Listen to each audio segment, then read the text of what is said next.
All right, well, let's get started here. Good morning, everyone.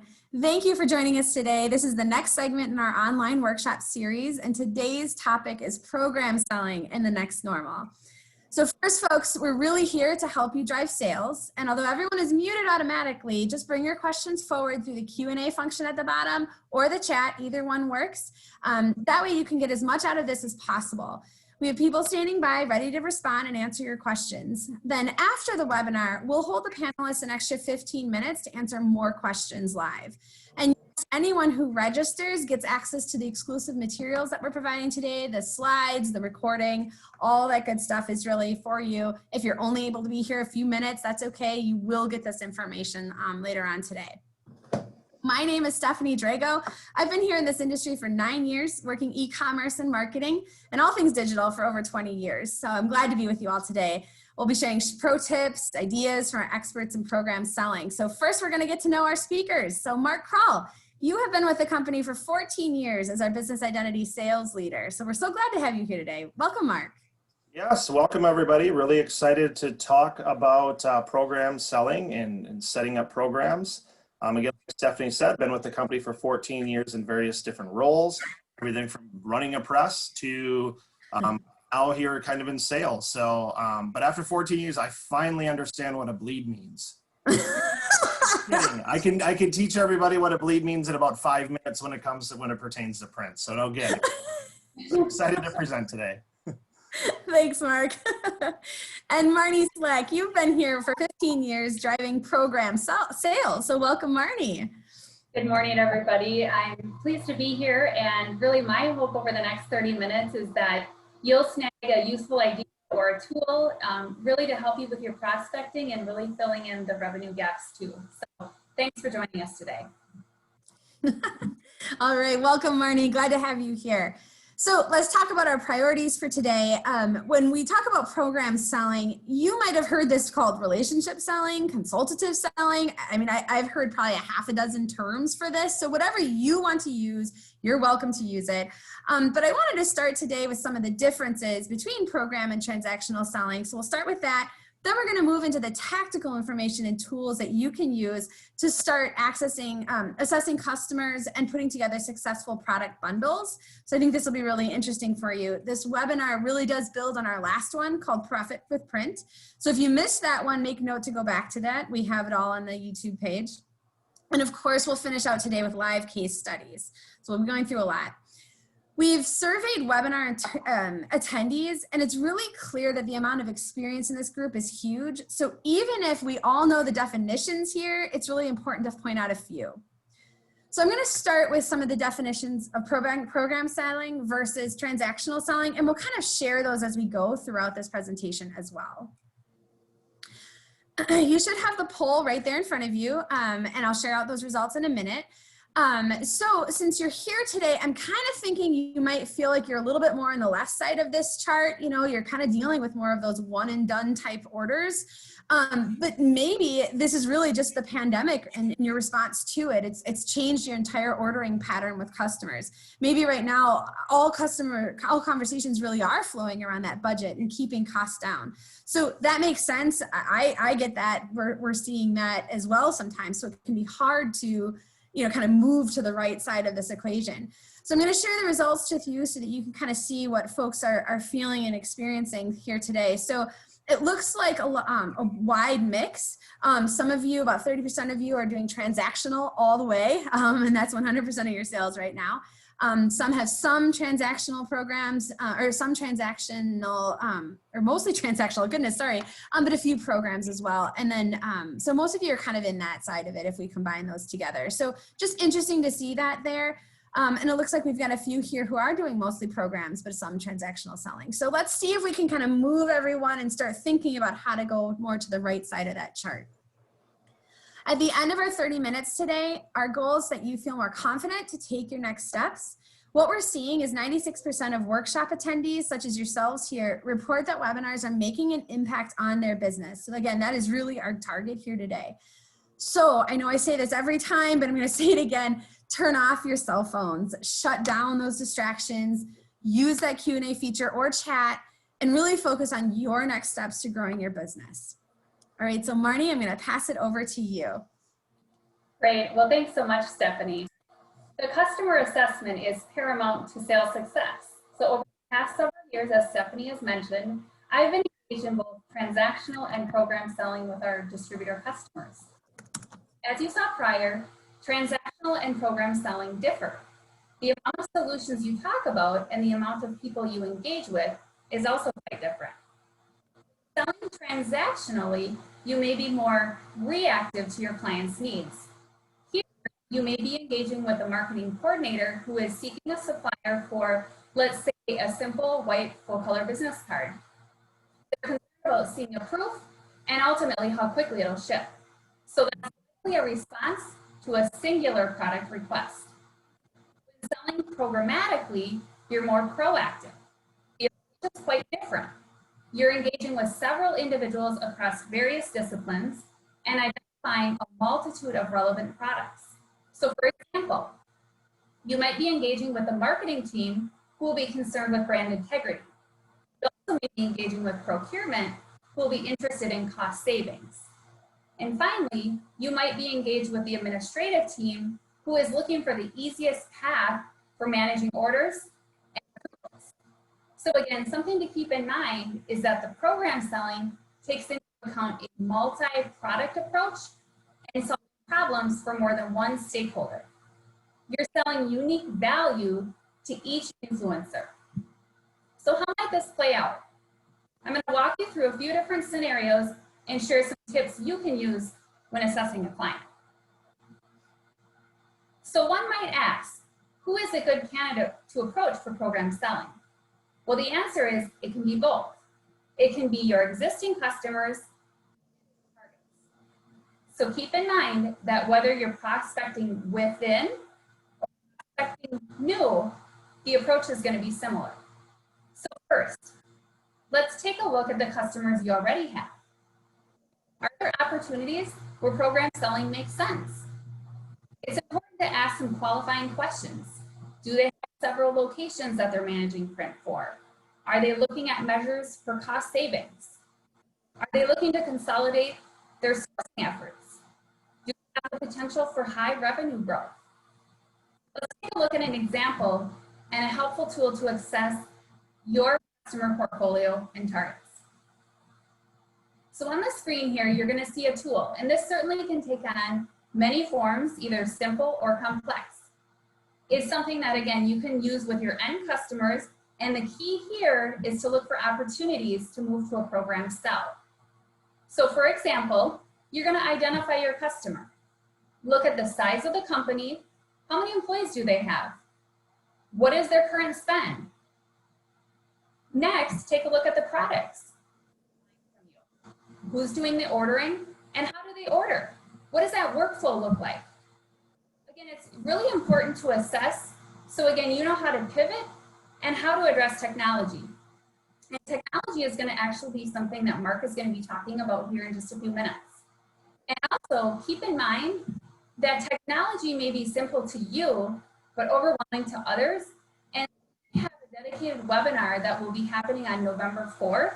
That's going to be impactful, and so I encourage you to watch for registration and information.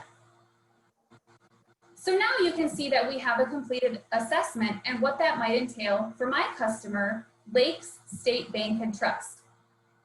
We know that they're a sizable client. They have 250 employees. They have several locations, and they order just a small array of products, and they may have a need for an ordering platform because, again, they're ordering manually today. So one thing to keep in mind is that this helps me understand the landscape, again, where I can plug in, where I can provide value, both from a product perspective and also from a technology perspective. So again, one thing to keep in mind is that it's really important to be prepared to discuss product, but also be prepared to talk about their process and key value drivers that you can bring. Next, we're going to talk about those all-important discussion questions. So when you think about a discovery session, keep in mind that many of these questions are going to be applicable to both your current accounts and the customers that you're targeting. Asking the right kind of question at the right time is an important part of the selling process. And I learned is definitely a skill to be honed. I love the phrase, be interested versus interesting. Be interested in what your customer is talking about. Make sure that you come with a plan, but be prepared to be flexible. Be prepared to pivot where needed. So for example, some discovery questions might include, what is most important to them ordering printed materials? So again, typical answers might be, hey, I'm looking for ease of ordering.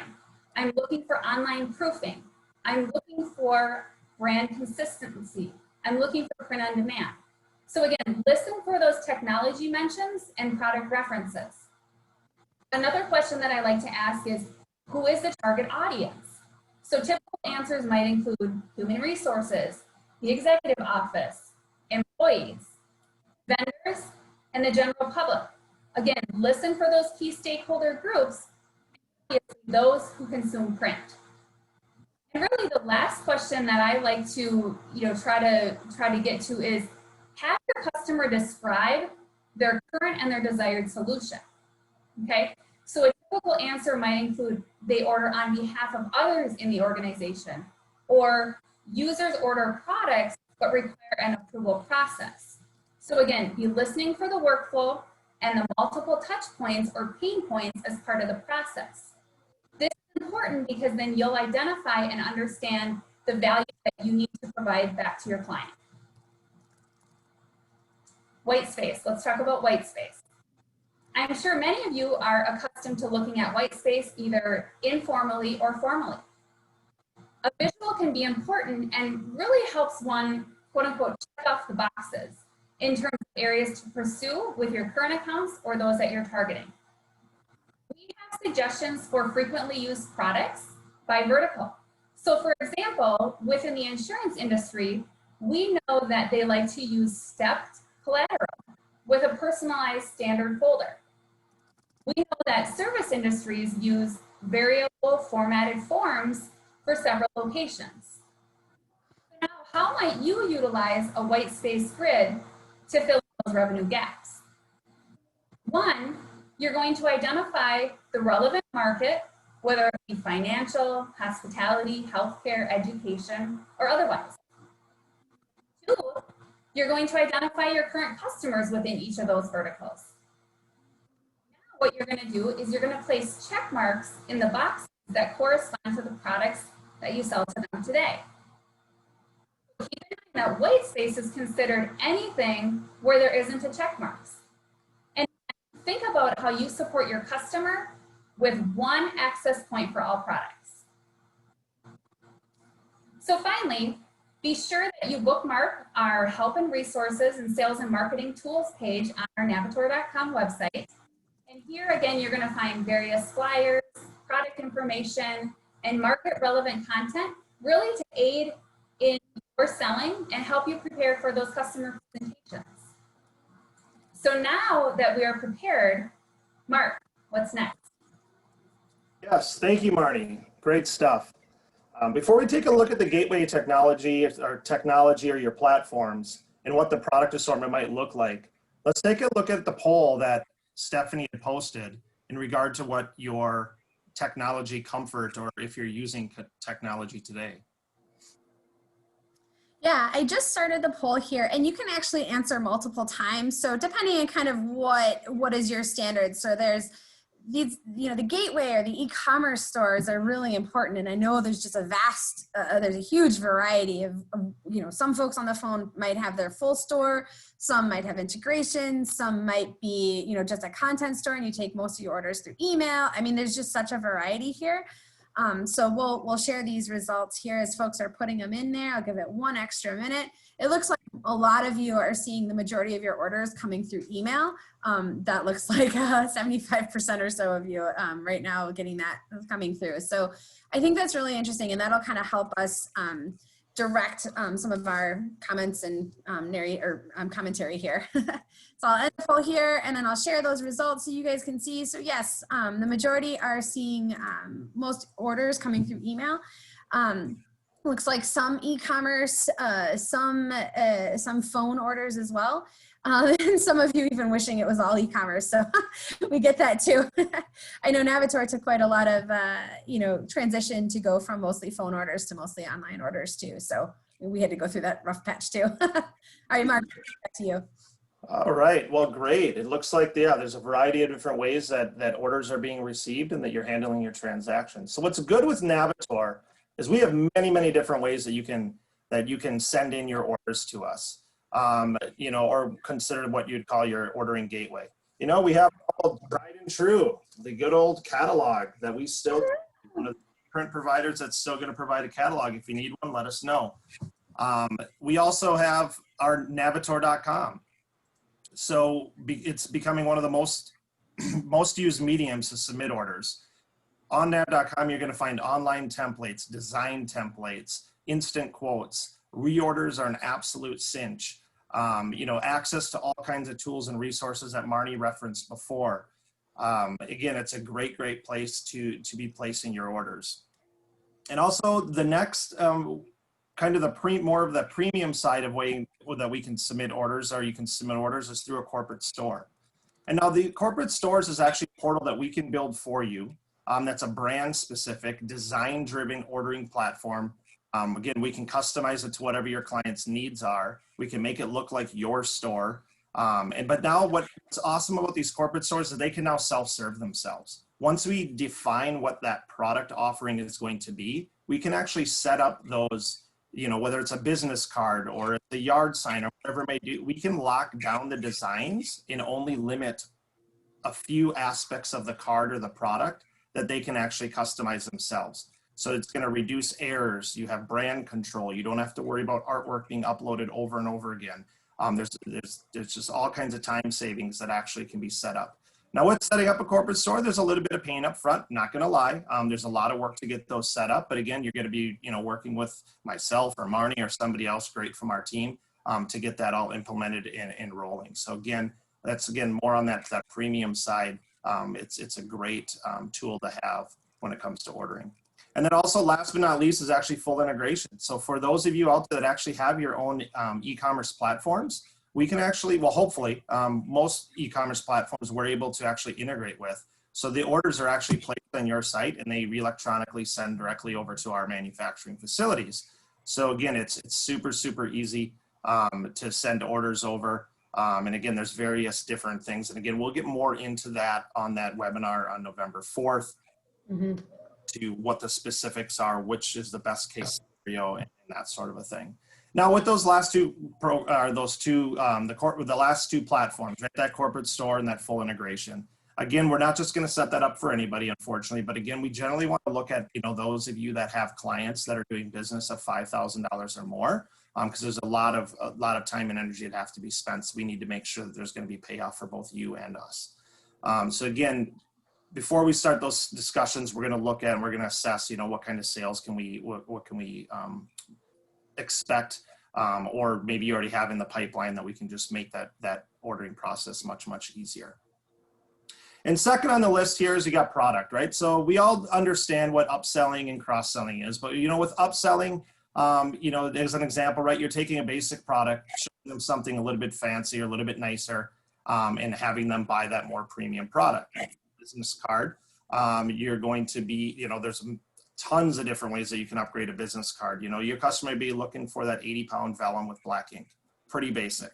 Now there's all kinds of different ways that we're going to be able to upgrade that BC. It could be changing the stock, something more premium. Maybe they want extra thick, changing the finish on the stock. Maybe they want soft touch. Maybe they want a raised gloss or a raised foil.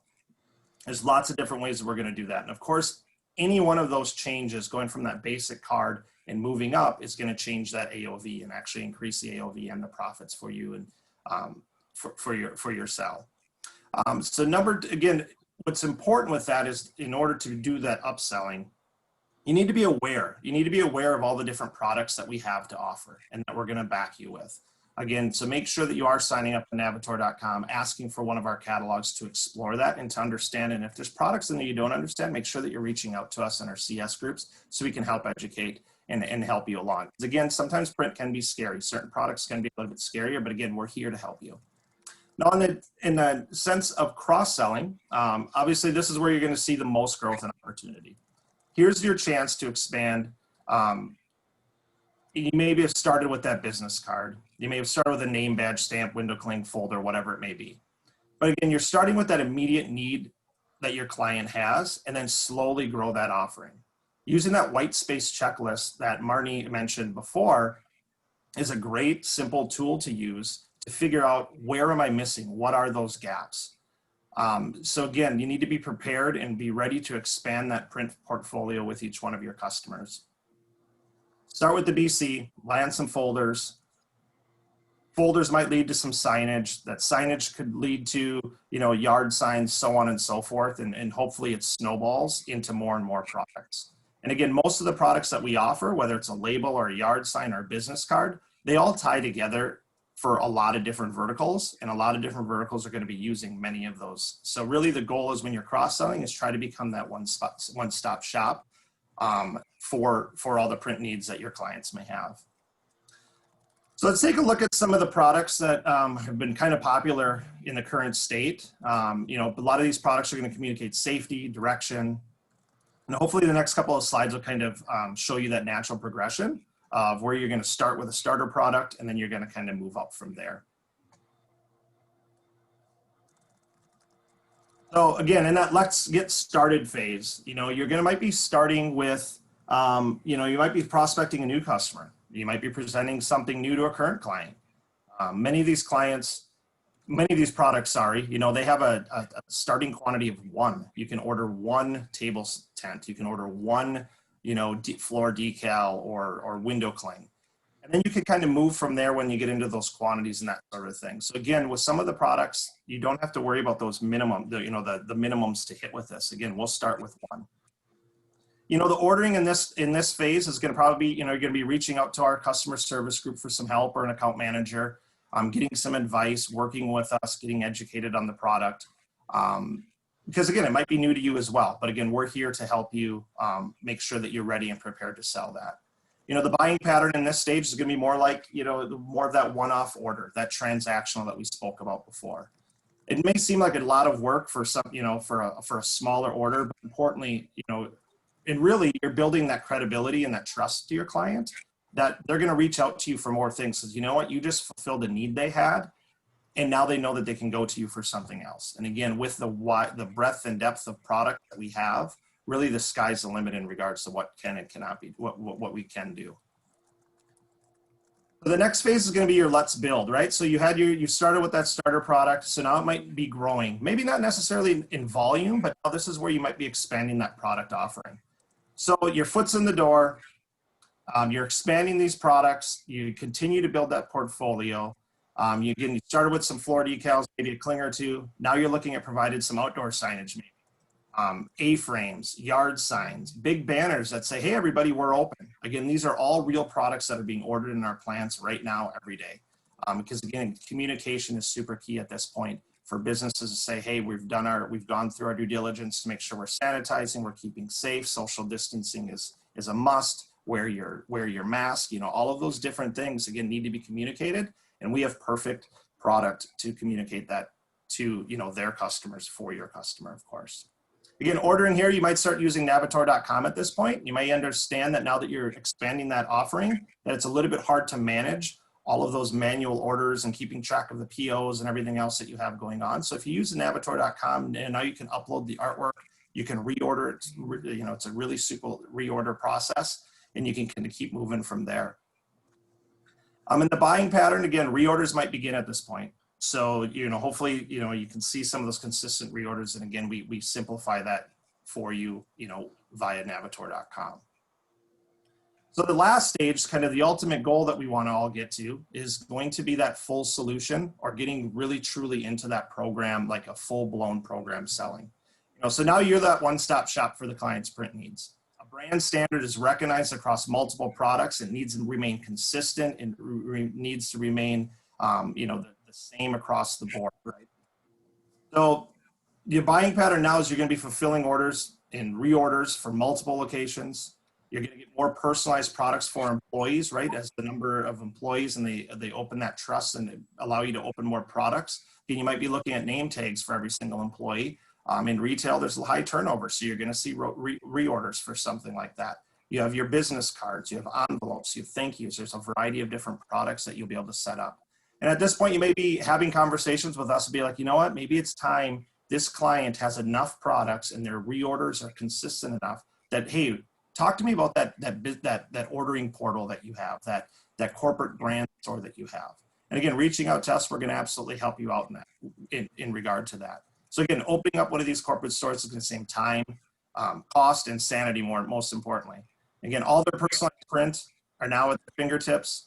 You no longer have to deal with the individual POs, setting up artwork over and over again, waiting on proofs, remembering whether or not you place that order. Again, your client is going to have that one-stop shop where they can place the orders themselves. Again, you're still going to be used for custom one-off orders, and we're still going to work for you, but you're going to look at those high volume, high moving orders that they're ordering consistently, and that's where that corporate store is going to come into play the most. So, and with that, what we're going to talk about is where are we going to get started with that? So what we actually came up with is a cheat sheet.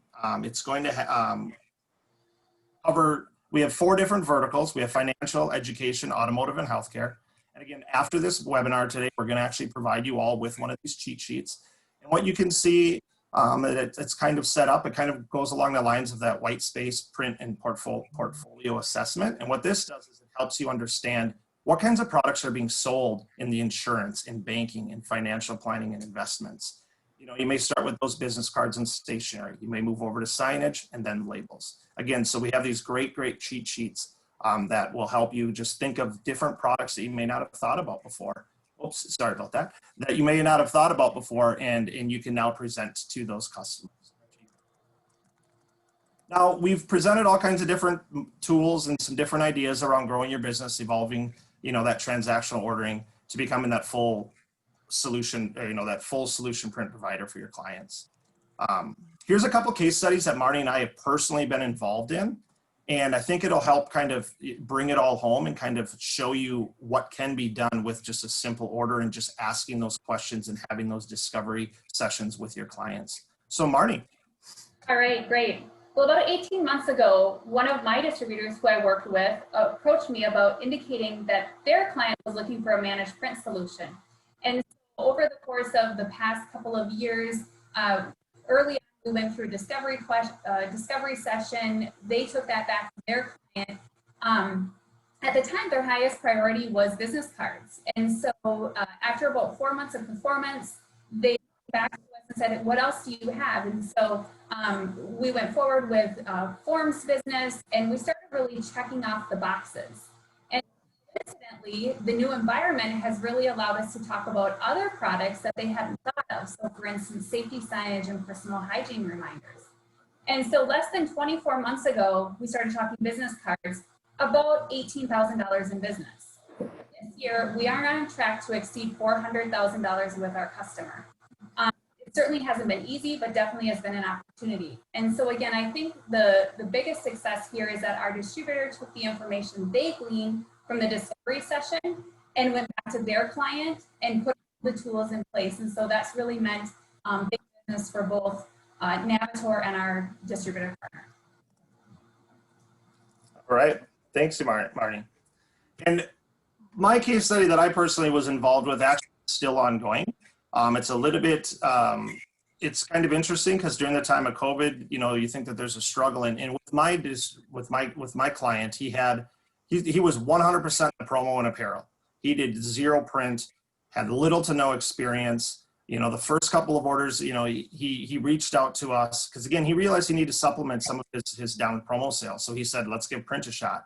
For whatever reason, he decided let's go with print because I think he just started asking and having more discovery questions with some of his previous clients that he decided like, hey, let's try print. So again, he came into this with little to no experience in print. So there was a lot of interaction between himself and me, you know, talking about different things, looking at what the different offering is. He told me who his client was and what the field was and how it was all set up. And we just wanted to start really, really small. And really they came, when he had his first meeting, you know, they said, you know what, we need some name badges. So he placed the name badges and he did those. Actually, he tried to use Navitor.com out of the gate and he didn't quite understand it. And the orders kind of got a little bit messed up, but we were able to fix it and resolve it. And then he had reached out to me because he kind of lost that little bit of confidence. He reached out to me and said, okay, Mark, now I want to move over. Now they're asking for business cards. How do I do that? What can I do? So I walked him through Navitor.com. I helped him out with that. I had him actually send me a manual order just to make sure, you know, everything was going to be okay. And then once we had that, we now had that template that he could take back and use on Navitor.com, which he was doing for a little bit longer. Well, he continued to have the conversations with his client, and his client said, you know what? We have 5 more locations. I need business cards and we need envelopes, we need name badges, we need folders for all of these different locations. What can you do for us? But how can we order more quickly? How can we make just the ease of ordering better? So what we actually did is we created a white label site, and in the process of, we're actually, you know, it's built, it's there, but we're adding to it as the product offering is going. So actually we built this, what we'll call the cornerstone group for Nonetheless. It's not the actual client, of course, but it's an example of what we can do. And now it's fully branded. So they can go on there and they can select their employee's name, and it'll list the different products that they can do. It'll auto-populate the business card, so you don't have to worry about people typing in misinformation and that sort of thing. When they're done with it, they see an instant proof before they even submit the order. And when they do submit the order goes straight to us. You'll get a notification, right? Because you're the one managing the client. You're going to get that notification that an order was sent, but you don't have to really do anything with it. You just have to kind of just wait and just let the order go through. And you may have to follow up on things, or if there's questions or changes, you reach out to our customer service group and we can help you out. So again, what's the big win with this program is that it started with a couple $5 name badges. And with next year, and this all happened, you know, I want to say that this whole process started in February. So we're still in 2020, COVID hits, things get crazy, and he's still just continued to push through, and his client was still able to need all those products. So again, he's going to see probably 5% sales growth, you know, in year 1. And really the sky's the limit now, because he's getting more and more excited. He's more comfortable with it. He trusts us as a supplier. And again, it's just one of those tools or one of those solutions that we can offer your clients and your customers. So again, all good stuff. Cool. So speaking of just different tools and that sort of thing, I think Stephanie has some more information on some just free tools that we have. Yeah, so since we're at time here, I did want to just move into the Q&A and make sure that we get a chance to go through everyone's questions. So I'll walk you through the tools and resources in the last few minutes here that we have at the end of this time. But I'll keep the panelists another 15 minutes, guys. So we did get a few questions and we did answer some of those, but I wanted to just bring it up to the speakers here today. We got a question about like commissions, margins, like how does that work? What are you guys looking for? What should, you know, a distributor be looking for in a program? What's the benefits there? Marnie, you want to start us? Sure. Absolutely. So we have, we provide you, our distributor client, wholesale pricing through Navitor.com or through custom quotes. And so it's really up to you to add the suggested retail onto that. And so there you'll be able to, again, your margin, and then from there identify the commission that you're seeking. So again, it's really up to you what you want to apply for a markup. Typically we recommend 40%, but you know, I've seen customers get from 40 to 60% sometimes. So again, it's really your customer and what you're comfortable with. Yep. Mark? Yeah, no, Marnie really summarized that really well. Really, it comes down to, depends on what products you're selling, where those margins are going to kind of change. Again, you can start down at 40%, or maybe you're going to drop it a little bit lower, you know, just to win that business. But again, we recommend that 40% markup, you know, off of our wholesales. But again, some of our products, you know, the market will allow you to, you know, to increase that to 60 to 70%, depending on what you have. We've gotten past questions too about like going lower than that with the markup, and you know, what are the benefits and the pros and cons there. And sometimes it's, you know, it might be a way to get a foot in the door. There's also sort of a dangerous precedent that you may have set. But there are big, big stores, big online stores out there competing heavily on price. You know, how do folks compete here on this call? Marnie, you want to tackle that one as well? Sure, I can. I think it's really important to make sure that you're doing your research. I mean, certainly if you have identified a product and you want to try to win that business, again, making sure that you're not pricing too far under. And then secondly, you don't want to price too far out of the game here. So make sure that you're doing your research. Look at competitors in the space, because again, ultimately, you want to win that business. You want to win the trust of your customer so that you can get in and identify what other products and services and solutions you can bring to the table. Mm-hmm. Mark, you want to add anything else on that one too? I think another thing that adds, like you mentioned, how do we compete against some of these bigger online presence and that sort of thing who are offering business cards for $10, that sort of thing. Again, you got to remember that with Navitor, you have a full print. I mean, you have a full company that's going to be backing you, that's going to be supporting you. We have tons of resources. We'll pick up the phone when you call. We'll respond to your emails. We'll look at custom jobs where there it might be a little bit more black and white, no pun intended, but you have to look at some of that added value and bring that added value where, you now are that your client has somebody to go to. They have somebody that they can trust. They're not just hitting an order online. Because again, remember, this is representing their brand, their company. So it's really important to get all of that information correct. And so again, with us as professionals and with our expertise, we're going to be able to support and help you through those. Right. We got another kind of follow up there that just from one of the comments from the viewers here, just that with margin, sometimes you give up a little on one project, but program selling, the goal is to get more volume, more products, more repeat orders. So, maybe at the end of the day, you actually have more revenue, less margin, but maybe that's your, that's your choice, right? Your balance. Right. And I think, Stephanie, one of the things that I would, just point out is when I talked about being that one-stop shop, the provider for your customer.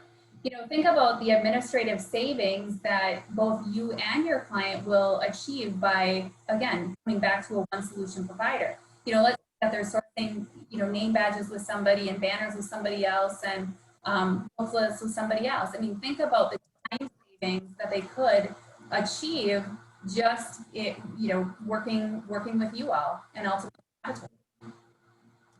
Okay. Okay. And then the last question that we probably have time here for, and if anybody does have anything else, definitely put it in here. There was a question that came up around technology, Mark, and I know today's session you even shared, it's not a deep dive into technology, and we'll do that on November 4th. But, the question was kind of do we do white label, company stores? You want to just kind of touch on that a little bit more specifically? Yeah, so again, we'll dive into this more on November 4th and get into the nitty gritty of everything. But yeah, so with our white label, so the way that we can set it up, we have a couple different solutions that we can do. But yes, we can create a white label store that has our product offerings and that sort of thing. We can also, if it needs be, we can also be that one stop where we can actually provide the full e-commerce solution on top of the products as well. So again, we do have the capability of doing that, but again, we really don't have the time to discuss on how that works and the ins and outs and that sort of a thing.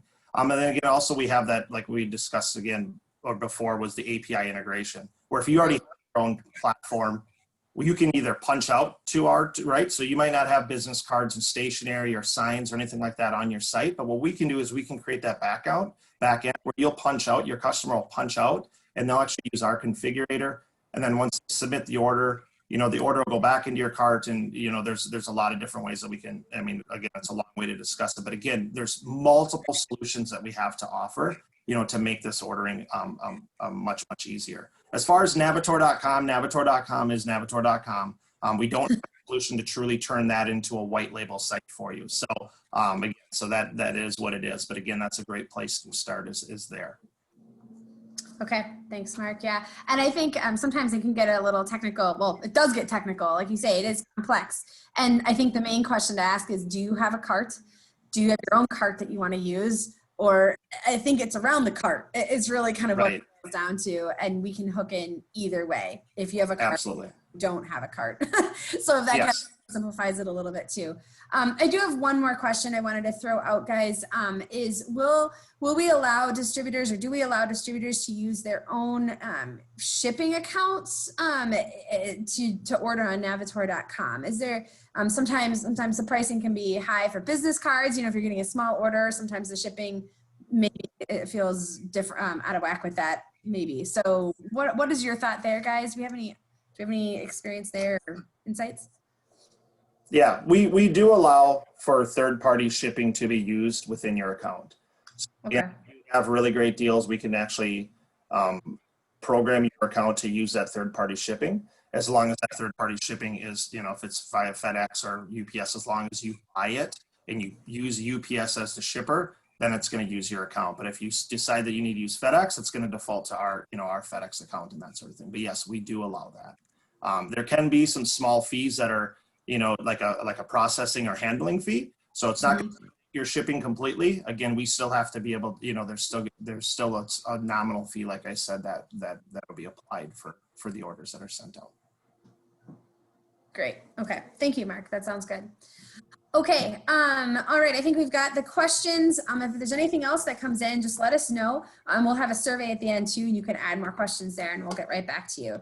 So I did want to make sure you guys saw the tools out here. We know that everyone is spread thin. So like Marnie had talked about with the tools and resources, and Mark shared as well. We really, you know, these comeback solutions are really critical. It's right there on the homepage. You have a link there. You have access to 20 different industries with specialized materials. And even if you're not a member, there's plenty of free stuff. But members, they can get access to more customizable kinds of resources like social toolkits, more videos that are customizable, booklets, that kind of thing too. So today's session was really recorded. We're also going to go up to the page. It will go up on this page and the YouTube channel, so you can access the reruns and recordings there as well. Anyone who registers gets access to this recording plus exclusive materials, and that'll come out later this afternoon. Instant pricing with the instant price calculator there. We have thousands of products, guys, that are out there and easily searchable. You can look for more variables to play with, right? Mark was talking about what kind of stock, it's vellum or not, add the spot color, add all of these different factors there to really play around with that price based on your budget or what level of quality the customer is looking at. You could even change pricing to see wholesale or retail. And some distributors even, take a quick screenshot of the retail side of it. And then that serves as an instant quote back to a customer and it gets there fast. So use those resources. It's really easy. If you're not a member, you can become a member within just a few minutes. The form is online. It's all there right on the homepage.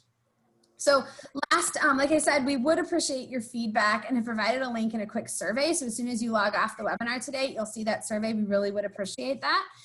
Your feedback is really important. So I can share then. Thank you so much for your time today, everyone. This session has been really interesting and really shows the strengths of the distributor model. You've been on the ground zero here, working with communities and transitioning to new products and selling techniques. So we're really glad to have you here today. We're thankful for the panel, for your tips and experience. Thank you. Here at Navitor, we innovate, you sell, and it's a win. That's what we're looking for today. So thank you very much, guys, and we'll see you again next time. Thank you, everyone. Take care, everybody. Stay safe. Bye.